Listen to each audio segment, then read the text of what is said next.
Storms are developing right now with the potential to be severe, damaging wind gusts, small hail, and flooding chances. I'm timing out your evening. Breaking news here in Durham. A 4-year-old killed and a 15-year-old injured in a shooting. Why police were initially called out here and who they have in custody. Multiple homes in this neighborhood were hit by bullets after police say that someone fired guns celebrating the 4th of July. I spoke with neighbors about the close call.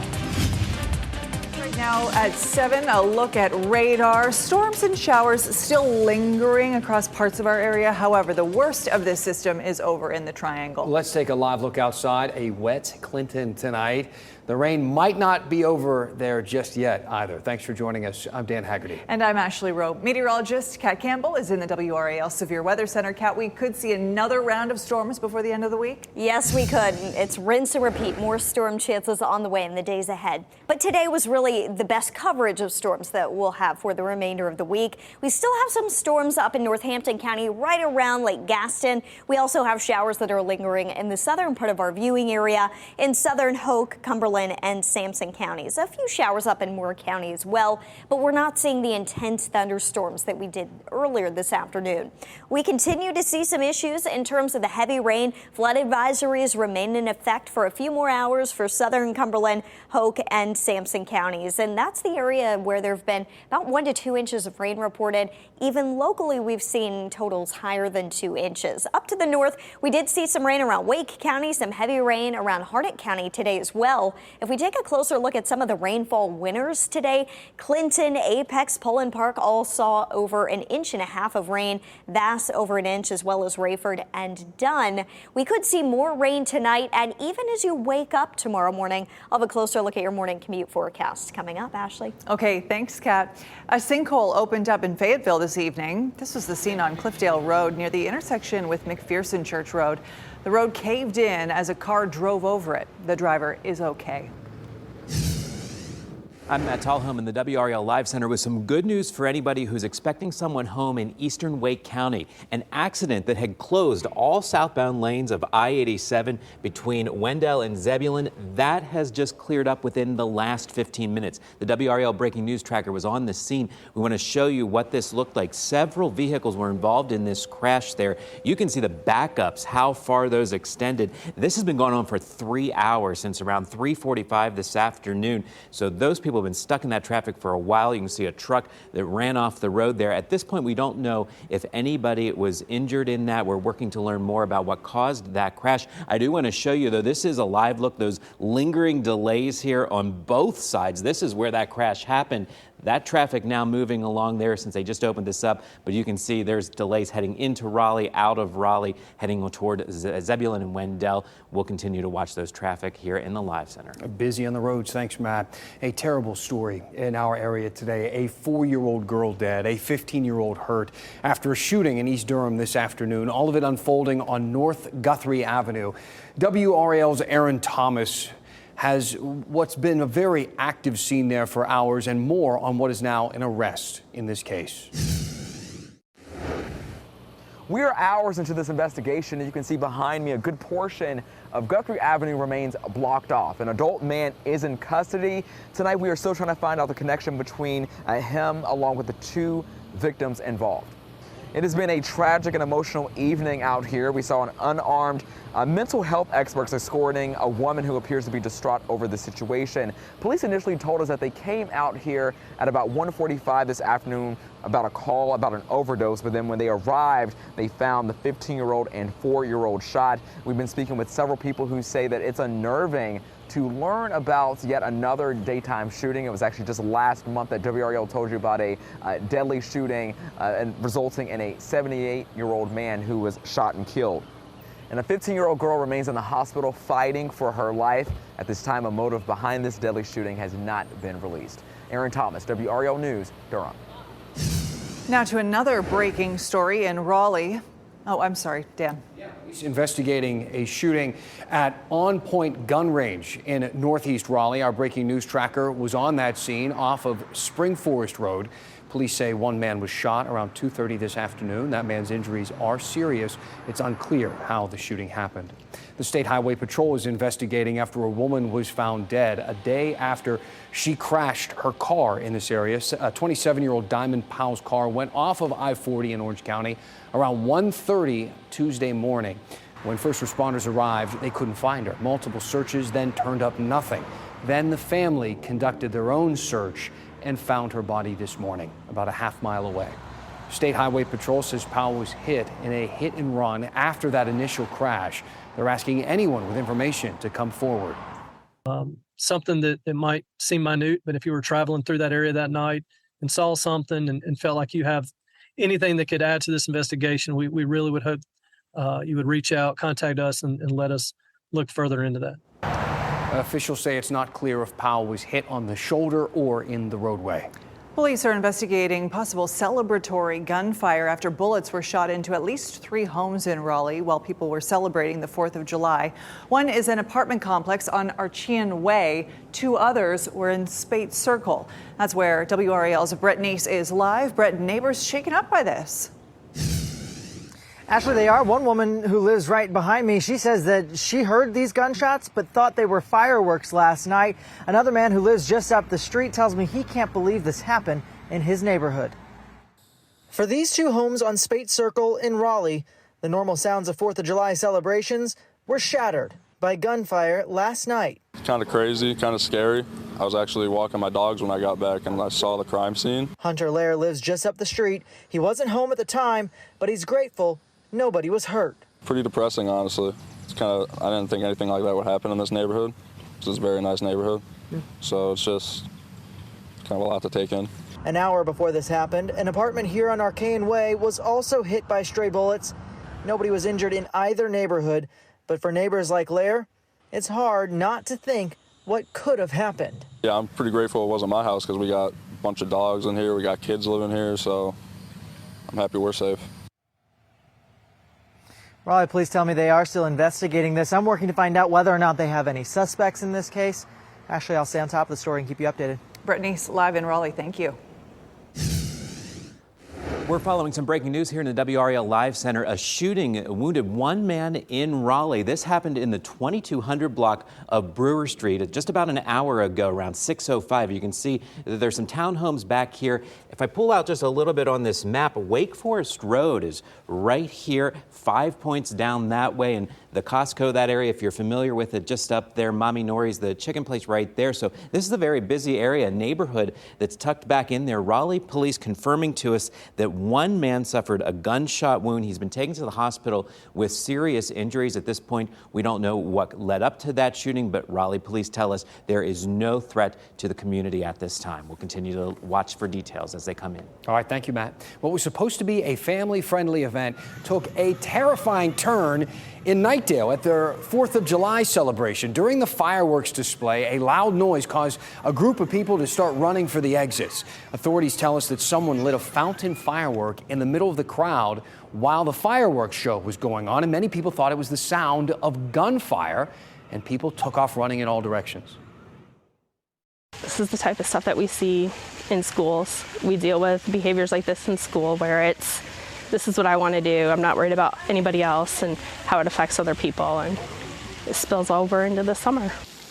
We spoke to a spokesperson from Knightdale, and they say that there were no shots fired, no reports of guns at the event. She said that the town is working to identify suspects, though, and charges are possible. Multiple people tell us they were bruised up after all of it. Knightdale police say no one, though, was seriously hurt. A family wants answers after their loved one's body was in the woods for 2 days before being discovered. 28-year-old Dexter Ingram Jr. was found dead behind Picket Fence Lane on Monday afternoon. However, Raleigh police responded to the same complex 2 days prior on Saturday night and found bullets lodged in homes. Police said no one was injured. Ingram's family said a landscaper found his body and alerted police. The 28-year-old leaves behind 4 children. More could have been done. They could have found him Saturday night. He could have been there suffering Saturday night where we could have did something, intervene, and he would be here today. Police have not arrested anyone in this homicide case. They have not responded to questions about why it took 2 days to locate Ingram's body. New security protocols are now in effect in Wake County schools. All visitors must now undergo a background check when they enter. It will check for recent custody and protection orders. It will check for sexual offender registries. If you do not pass, you will not be allowed to enter the school. Year-round school district employees received training last week ahead of some students starting school July 11th. The new system is part of the district's response to a 2019 security audit of their schools. Still ahead, a warning along North Carolina's coastline after several people, including children, were stung by Portuguese men-o-war. Plus, a local chip maker just landed a major deal. What a 10-year contract means for Wolfspeed's plans to expand in Chatham County.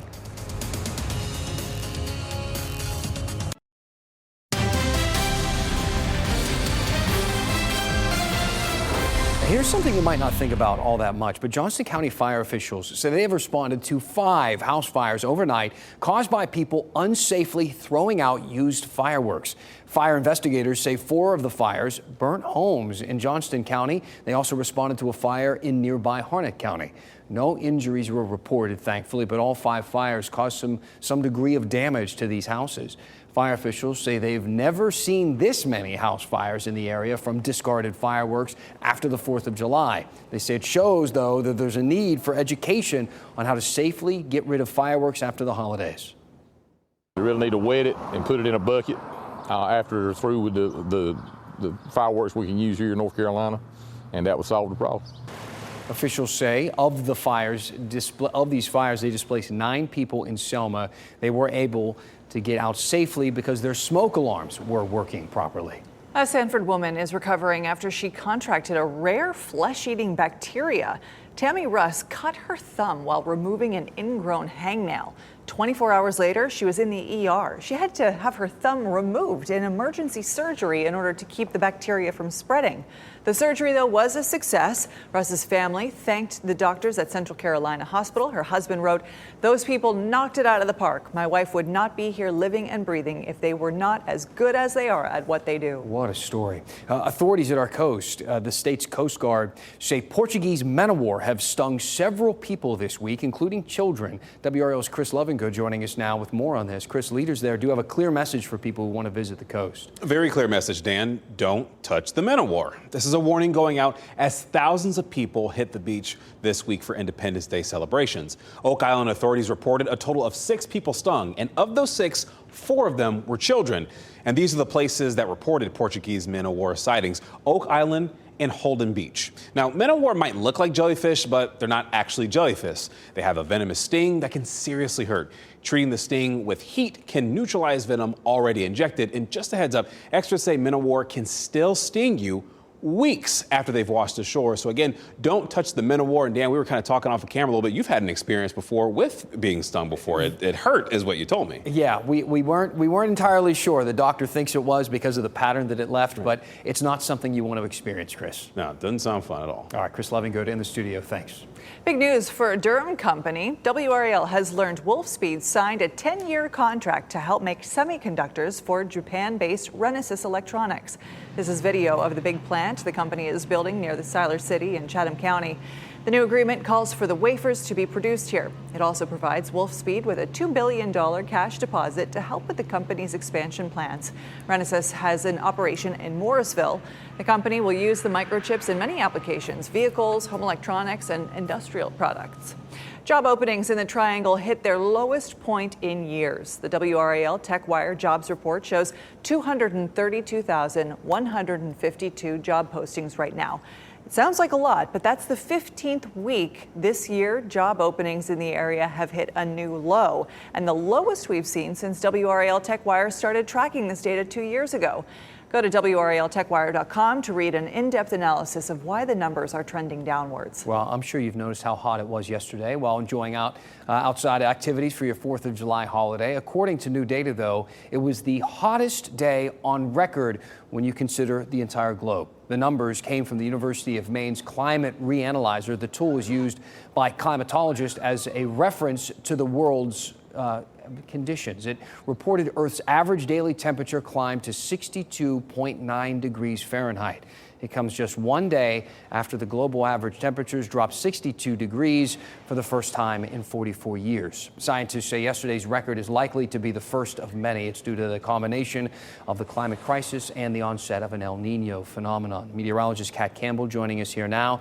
I'm sure you have some of the same concerns that we all do when we hear stories like that one. And it's unfortunate because so many people want to be outside enjoying the holidays with their families. But when we have these excessive heat warnings and heat advisories, it becomes a bit more dangerous to do so. Today, we didn't see the big heat that we've seen the past several days, all thanks to the showers and storms that pushed through the area. In Raleigh, the sun is shining bright. A live look from the city of Raleigh museum cameras at the Natural Sciences Museum here. It's a nice afternoon in downtown Raleigh after we've seen the rain really cool things off. In Clinton, still wet roads out there as we continue to track some showers around Sampson County.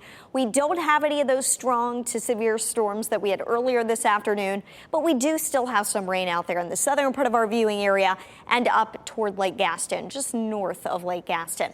We are tracking a flash flood warning just to our west in Montgomery County. We'll watch that shower and storm to see if it's able to move into Moore County and cause any issues there. But for now, it's mainly light rain, especially compared to what we saw earlier. I do want to mention we may see some redevelopment of showers and storms overnight, though, and this is different than what we've seen the past several days. 8 o'clock tonight, still a chance of a shower or storm in our southern counties, and we could see some of those showers and storms overnight. But overnight, we wouldn't have the severe weather threat. It would just be some scattered showers possible. Early tomorrow morning, though, as we start to heat up with that boundary still nearby, we could see a few showers and storms popping up. I think Futurecast is overdoing it a little bit.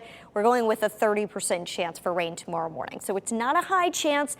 I just wanted to stress this since we're not used to it. Typically, it's just the afternoon and evening that we see the storms. There is a small chance you could see one tomorrow morning around breakfast time. 74 degrees for breakfast, 86 at noon. Lunchtime rain chances down to 20%. And then dinner time, we could see some scattered storms again. I don't think that we're going to see as many as we saw this afternoon, though. Today, we had a 50% chance of showers and thunderstorms. We saw storms in many of our big cities. Durham, Chapel Hill missed out on the rain, so maybe you'll get to see some tomorrow. But once we get to Friday, storm chances are lower, down to 30%.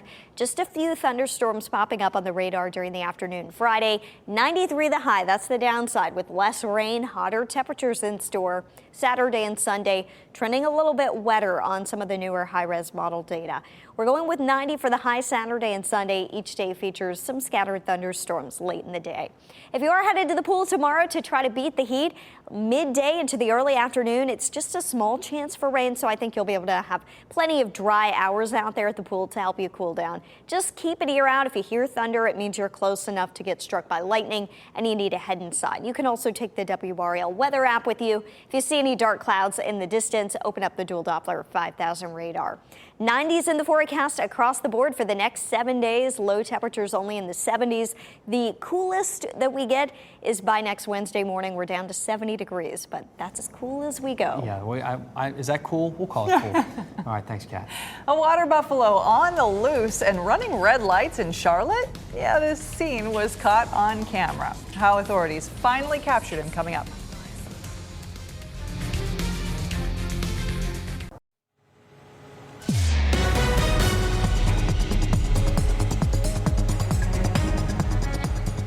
I'm Willie Danley with the WRAL Breaking News Tracker on Brewer Street in Raleigh, where police are investigating a shooting that has left one man hospitalized with serious injuries. I'll step behind the camera and show you exactly what we're seeing here. You can see this large police presence on Brewer Street, several of those cop cars that are out here. Currently, they're speaking to neighbors, asking them if they know anything. And if you can see behind these trees up here, there's one house, one of these townhomes that they have blocked off with yellow tape. I saw officers going in and out of that apartment. One of them removed a dog and handed it off to neighbors. As I said, the person that was shot has serious injuries, and we're told that they do not have a person of interest at the moment, but there is no threat to this community. We're working to figure out what led up to this shooting and what the current condition is of the man who was shot. We're going to keep you updated with that information. Back to you in studio. Yeah, we'll have much more on that online, as well as at 10 o'clock on Fox 50 and 11 on WRAL. Switching gears now, let's take a live look at the WRAL Azalea Gardens. No more rain. Yep. You are running out of time to see the now 20-foot tall century plant. Brown is beginning to creep up the stalk, and the yellow flowers are starting to wilt and turn brown. It's not as bright as it once was. No. So I was growing kind of used to this guy out there. The plant only blooms once in its lifetime, which in North Carolina's climate, these plants live about 15 to 20 years. Then all of a sudden, it pops up and grows. It's spectacular. It grows really quickly, and then it dies. If you haven't had a chance to stop by the gardens to see it in person, I really recommend you do so. It is amazing to see in person. The Cumberland County Animal Shelter is full. And for the next week, it is waiving all adoption fees to help the pets find forever homes. Cats, kittens, large dogs are all free. The animals also have to be at least 6 months old. The shelter there fills up often. Cumberland County Animal Services has posted multiple times in the last month that they were at capacity. So if you want to rescue a pet, the shelter is open Monday through Friday from 11 to 5:30 and Saturday from 1 to 5.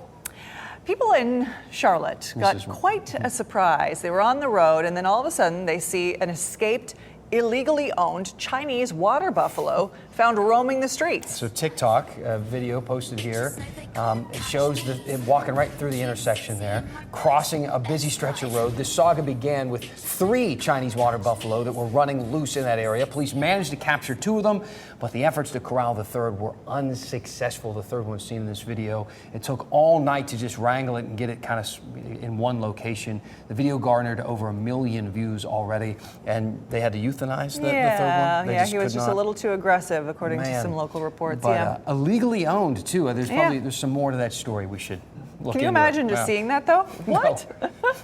Thanks for making WRAL your choice for local news. Our next newscast is at 10 o'clock on Fox 50. We'll see you back here at 11 o'clock on WRAL. Have a great night.